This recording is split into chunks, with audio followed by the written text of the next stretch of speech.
Hello guys, आज हम discuss करने वाले हैं क्लासिफिकेशन ऑफ फ्रेम। जैसे कि हमारे प्रीवियस सेशंस में हम देख चुके हैं चेसिस किसको बोलते हैं, फ्रेम किसको बोलते हैं और क्लासिफिकेशन ऑफ चेसिस, ये सारे चीज़ों के बारे में हम सीख चुके हैं। और आज हम सीखने वाले हैं क्लासिफिकेशन ऑफ फ्रेम। तो चलिए चलते हैं, देख लेते हैं पहला पॉइंट। तो हमारा फर्स्ट पॉइंट में लिखा गया है कॉन्वेंशनल फ्रेम। जो हमारा क्लासिफिकेशन ऑफ फ्रेम होते हैं उसके अंदर आता है कॉन्वेंशनल फ्रेम। तो भाई कॉन्वेंशनल फ्रेम हम किसको बोल सकते हैं? देखिए यहाँ पे लिखा गया है it has 2 long member and 5-6 cross members. मतलब कोई भी एक ऐसा चेसिस हो, मान लीजिए ये एक चेसिस है और चेसिस का ये हो गया फ्रंट और ये हो गया हमारा रियर। अगर कोई भी एक चेसिस हो, उस चेसिस में 2 लॉन्ग मेंबर्स लगे हुए हो, मतलब इसको हम बोलते हैं लॉन्ग मेंबर्स।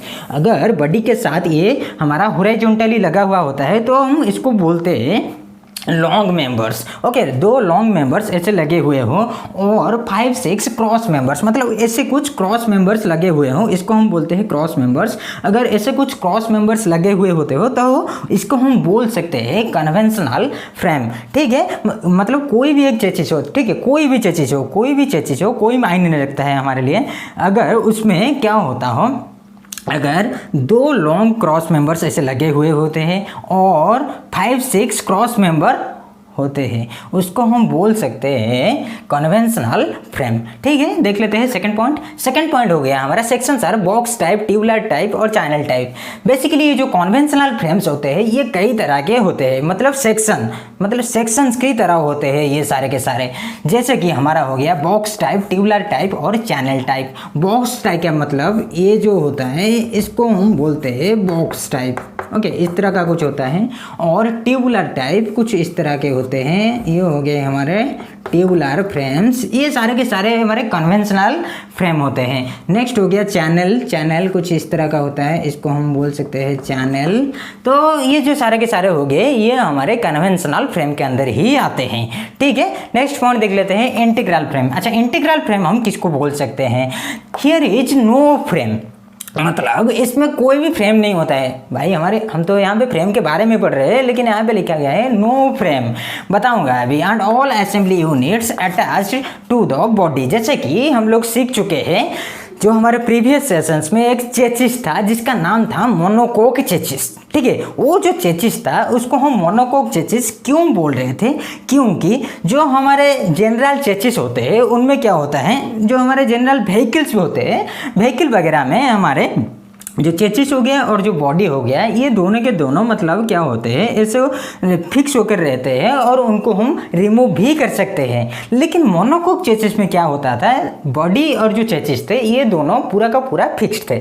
जैसे कि आजकल हमारे कुछ मोबाइल फोन्स आने लगे, कुछ नहीं सारे के सारे आने लगे हैं जो कि जिसमें नॉन रिमूवेबल बैटरीज यूज की जाती है, मतलब बैटरीज को हम रिमूव कर नहीं सकते हैं। उसी तरह जो मोनोकोक चेसिस होते हैं, मोनोकोक चेसिस में क्या होता है, चेसिस और जो बॉडी हमारा हो गया ये दोनों के दोनों फिक्स होते हैं। ठीक है, तो वो जो चेसिस हो गया, वो सारे चेसिसों में जो हमारे फ्रेम्स लगे रहते हैं उनको हम बोलते हैं इंटीग्रल फ्रेम। ठीक है, तो ये हो गया हमारा इंटीग्रल फ्रेम। तो सेकंड पॉइंट में देख लेते हैं due to elimination of long frames it is less weight and cheaper. ये भाई जाहिर सी बात है, जब हमारे ये जो लॉन्ग फ्रेम्स होते हैं, लॉन्ग फ्रेम्स को अगर हम एलिमिनेट कर देते हैं, मतलब ये सारे चीज़ों को हम बाहर निकाल देते हैं, तो भाई हमारा जो वेट होता है व्हीकल का, जो कॉर्ब वेट होता है, कॉर्ब वेट तो बहुत ज़्यादा ही घट जाएगा। ठीक है, बहुत ज़्यादा घट जाएगा। और जो हमारा कॉस्ट है, मैन्युफैक्चरिंग कॉस्ट बेसिकली, वो भी हमारा घट जाएगा, मतलब बहुत काफ़ी ज़्यादा रिड्यूस हो जाएगा। ठीक है, तो ये कुछ एडवांटेजेस हो गया। और देख लेते हैं उसकी डिसएडवांटेजेस क्या होता है। तो डिसएडवांटेजेस में डिफिकल्टी ड्यूरिंग रिपेयरिंग। ये जो टर्म मैंने यहाँ पे लिखा है, ये जो टर्म को हम डिस्कस कर चुके हैं हमारे प्रीवियस सेशंस में। ठीक है, जैसे कि KGF चैप्टर 2 को समझने के लिए KGF चैप्टर 2 आपको देखना पड़ेगा। ठीक है, KGF चैप्टर 2 को सीखने के लिए चैप्टर 1 को आपको देखना पड़ेगा, जरूरी देखना पड़ेगा। तो इसीलिए मैं यहाँ पे इसको सस्पेंस छोड़ता हूँ। आप हमारे प्रीवियस सेशन देखिएगा और समझ जाइएगा।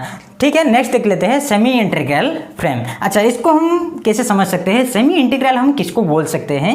अगर if single frame is fixed in front end on which engine, suspension system, gear box are mounted. अच्छा, कोई भी एक चेचिस हो, मतलब ये हो गया एक चेचिस, कोई भी चेचिस हो और चेचिस के फ्रंट साइड में सिंगल चेचिस, ओके, जो हमारा सिंगल चेचिस हो गया, सिंगल चेचिस में अगर कोई भी सिंगल फ्रेम माउंट किया गया हो फ्रंट साइड में, सिर्फ फ्रंट साइड में और कहीं पे भी नहीं, सिर्फ फ्रंट साइड में कोई भी एक फ्रेम हमारा इंस्टॉल किया गया हो, सिर्फ हमारे जो इंजन हो गए, सस्पेंशन सिस्टम हो गए और गियर बॉक्स हो गए, ये सारे चीज़ों का जो वेट होता है उसको सपोर्ट करने के लिए, ठीक है, तो इसको हम बोल सकते हैं semi integral frame. Next point में हो गया easy to repairing damaged chassis. अच्छा, जब हम कहीं पे भी ठोक देते हैं हमारे व्हीकल्स को, तो ये जो डैमेज्ड चेसिस होता है रिप्लेस करने के लिए बहुत ईजी होता है सेमी इंटीग्रल में, ठीक है, इसीलिए हमारे जो इंडिया है, हमारे इंडिया में ये जो फ्रेम्स होते हैं काफ़ी ज़्यादा चलते हैं,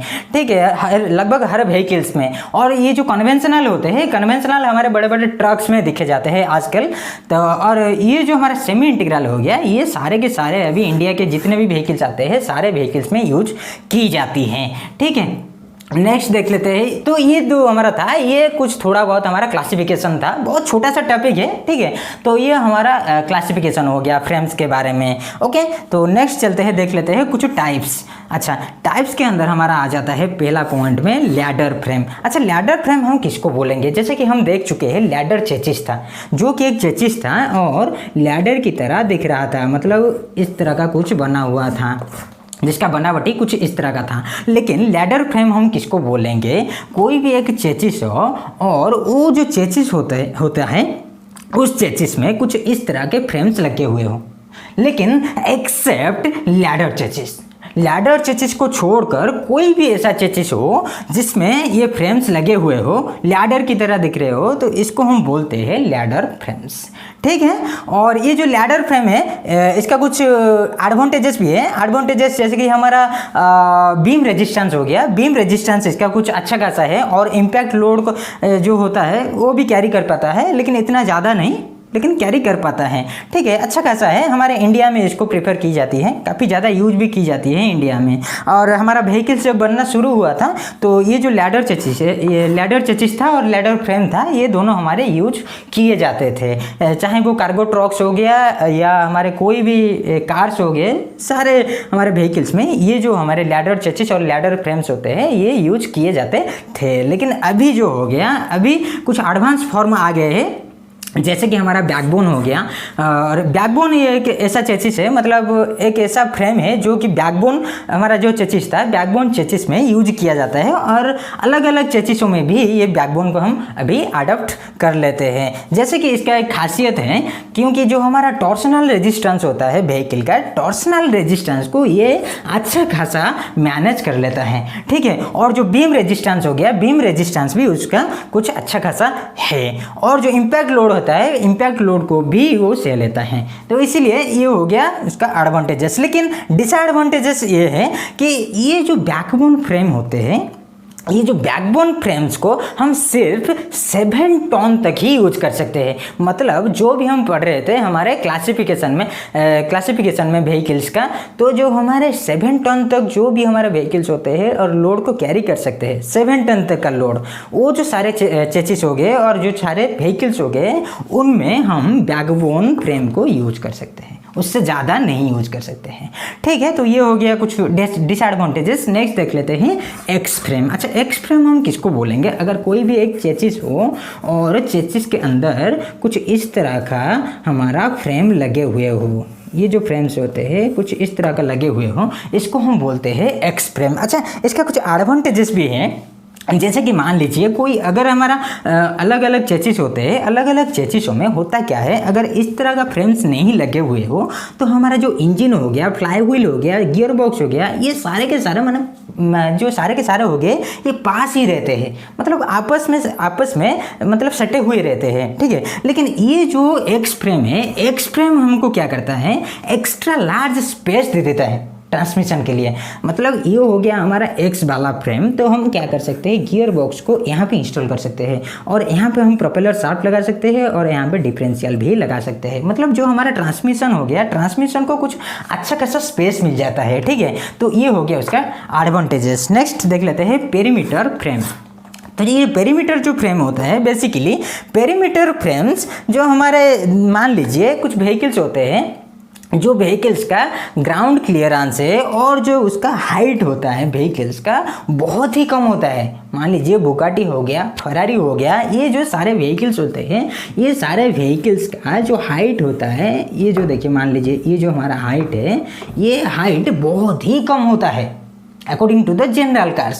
तो जनरल कार्स को अगर हम कंपेयर करते हैं उनके साथ, बुगाटी के साथ और फरारी के साथ, उनके जो हाइट्स होते हैं बहुत ही कम होते हैं, ठीक है। तो ये जो हाइट कम होते हैं ये डिपेंड करता है पेरीमीटर फ्रेम्स के ऊपर। मतलब ये देखिए ये जो चेचिस है, ये जो चेचिस में लगा रहता है पेरीमीटर फ्रेम, वो चेचिस कुछ इस तरह का होता है, उस तरह का होता है, ठीक है। मतलब ये कुछ ऑफ होते हैं और ये डाउन हो गया और डाउन फिर ऑफ, ठीक है। इस तरह का कुछ हमारा चेचिस होता है और उस चेचिस में इस तरह का फ्रेम्स लगे रहते हैं, ठीक है।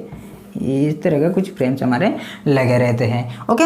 और उस ये जो बेसिकली पेरीमीटर्स व्हीकल है, पेरीमीटर फ्रेम है, ये हमारे टू व्हीलर्स भी यूज़ की जाती है। जैसे कि आप ड्यूक देखे होंगे, ड्यूक में जो मैंने यहाँ पे बना रखा है, देखिए ये जो ड्यूक के हम देखे होंगे जो फ्रंट फ्रेम्स होते हैं, साइड फ्रेम्स कुछ इस तरह का दिखते हैं, ठीक है। तो उनको हम बोलते हैं पेरीमीटर फ्रेम, ओके। क्योंकि ये जो लोड्स होते हैं, अगर हम कहीं पे भी हमारे मान लीजिए हमारे दो बंदे चल रहे बैठे हैं और दो बंदे आकर बैठ जाते हैं हमारे टू व्हीलर में, तो ये जो हमारा पेरीमीटर फ्रेम्स होते हैं ये एक अच्छा खासा लोड को कैरी कर सकते हैं, ठीक है। तो इसलिए इसको इस तरह का कुछ बनाया गया है।